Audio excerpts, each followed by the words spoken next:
La guerra de Troya, que se libró entre los griegos y los defensores de la ciudad de Troya en Anatolia en algún momento a finales de la Edad de Bronce, ha atrapado la imaginación durante milenios. Por su representación en la literatura épica como la Ilíada de Homero, es casi seguramente más un mito que una realidad. Sin embargo, ha definido y dado forma en la que se ve la cultura griega antigua hasta el siglo XXI. La fuente principal de nuestro conocimiento de la guerra de Troya es la Ilíada de Homero, escrita en algún momento en el siglo VIII a.C., donde relata 52 días durante el último año del conflicto de 10 años. Los griegos imaginaron que la guerra habría ocurrido en algún momento del siglo XIII a.C. La guerra de Troya, en la tradición griega, comenzó como una manera para que Zeus redujera la población cada vez mayor de la humanidad, y además como una expedición para reclamar a Helena, esposa de Menelaos, rey de Esparta y hermano de Agamenón. Helena fue secuestrada por el rey troyano París y fue tomada como premio por elegir a Afrodita como la diosa más hermosa en una competencia con Atenea y Hera en la boda de Peleo y Tetis. Menelao y los griegos querían que volviera, además de vengarse de la imprudencia troyana. La coalición de las fuerzas griegas fue dirigida por el rey Agamenón de Micenas. Entre las ciudades o regiones representadas estaban Boiotia, Focia, Eubea, Atenas, Argos, Corinto, Arcadia y Esparta. No está claro cuántos hombres totalizaron. Homero declara un ejército de decenas de miles. Entre los guerreros griegos había algunos héroes muy especiales, líderes que fueron los mejores luchadores y mostraron el mayor coraje en el campo de batalla. Entre los más importantes se encuentran Aquiles, Odiseo, Áyax, Diomedes, Patroclos, Antílocus, Menesteos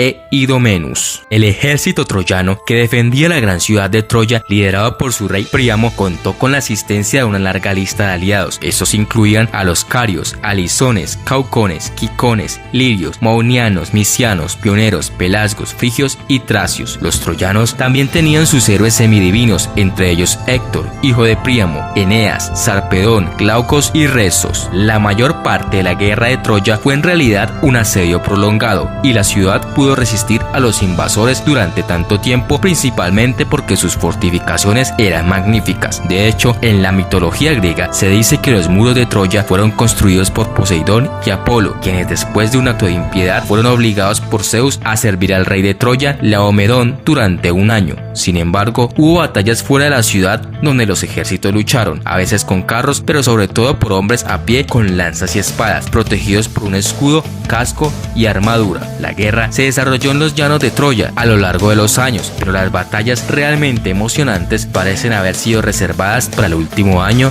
del asedio.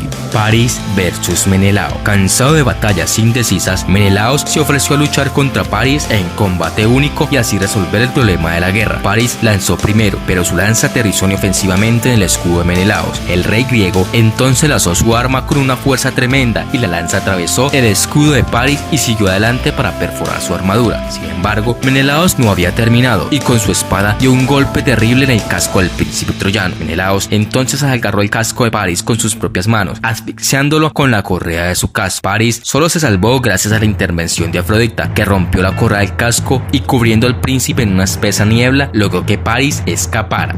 Héctor versus Áyax. El encuentro de los dos grandes héroes hace eco al de Menelao y París. Cada uno lanza sus lanzas, pero sin efecto. Héctor luego arroja una piedra grande al griego, solo para que él la defendiera con su escudo. Áyax luego le devolvió el favor con una roca aún más grande, rompiendo el escudo de Héctor. Luego sacaron sus espadas y se cerraron para el combate mortal, pero fueron detenidos por sus compañeros, que pidieron el fin de la lucha cuando se acercaba la noche, al exigir el código de honor por el que eran famosos los viejos tiempos. Los dos guerreros incluso se despidieron en términos amistosos, intercambiando regalos. Héctor le dio una espada con una empuñadura de plata y Áyax le dio un espléndido cinturón púrpura.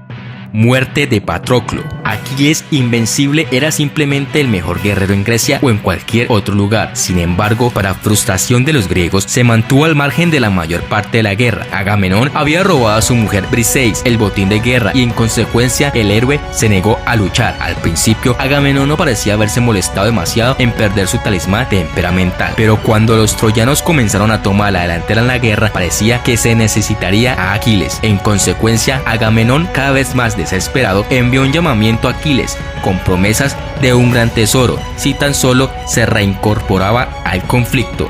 Aquiles se negó, pero con el campamento griego en ataque, Patroclos apeló a su mentor y gran amigo Aquiles para que se uniera al conflicto, pero este se negó de nuevo. Patroclos robó la armadura de Aquiles y se prestó a dirigir a los temidos mirmidones. Patroclos lideró la lucha griega, los troyanos fueron barridos e incluso logró matar al gran héroe troyano Sarpedón. Rebosante de éxito, el joven héroe ignoró el consejo de Aquiles y emprendió la lucha hacia Troya. Patroclos fue apuñalado por Euforbos y luego Héctor intervino para asestar el golpe fatal con una implacable puñalada de su lanza. Cuando Aquiles descubrió la muerte de su gran amigo Patroclo, se sintió abrumado por la pena y la rabia y juró vengarse terriblemente de los troyanos y de Héctor en particular. Después de un adecuado espectáculo de luto, Aquiles finalmente decidió ingresar al campo de batalla una vez más. Fue una decisión que sellaría el destino de Troya.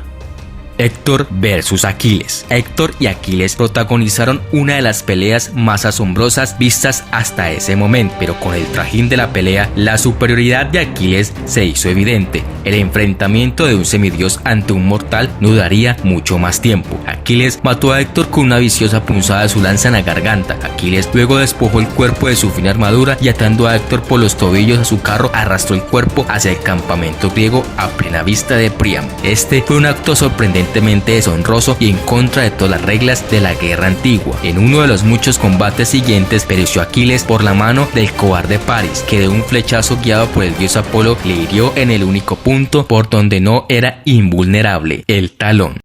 La acción final y decisiva fue sin embargo la idea del caballo de madera. Odiseo, inspirado en Atenea, pensó en el truco para conseguir infiltrar un cuerpo de hombres dentro de las paredes de Troya. Primero, todos los griegos navegaron hacia la puesta del sol, dejando una misteriosa ofrenda a los troyanos de un gigantesco caballo de madera que en realidad ocultaba a un grupo de guerreros dentro, solo para asegurarse de que los troyanos tomaran el caballo y lo llevaran dentro de la ciudad. Sinón fue elegido para quedarse atrás y contar una historia de gallos y toros sobre los griegos que se dieron por vencidos y dejaron un bonito regalo. Los troyanos llevaron el caballo al interior de las murallas de la ciudad, pero mientras disfrutaban de una celebración y borrachos, los griegos salieron del caballo, abrieron las murallas de la ciudad para el ejército griego que regresaba y la ciudad fue saqueada y la población asesinada o esclavizada. Helena fue llevada de regreso a Argos y de los héroes troyanos, solo Eneas escapó para finalmente establecer un nuevo hogar en Italia. La victoria tenía su precio, sin embargo,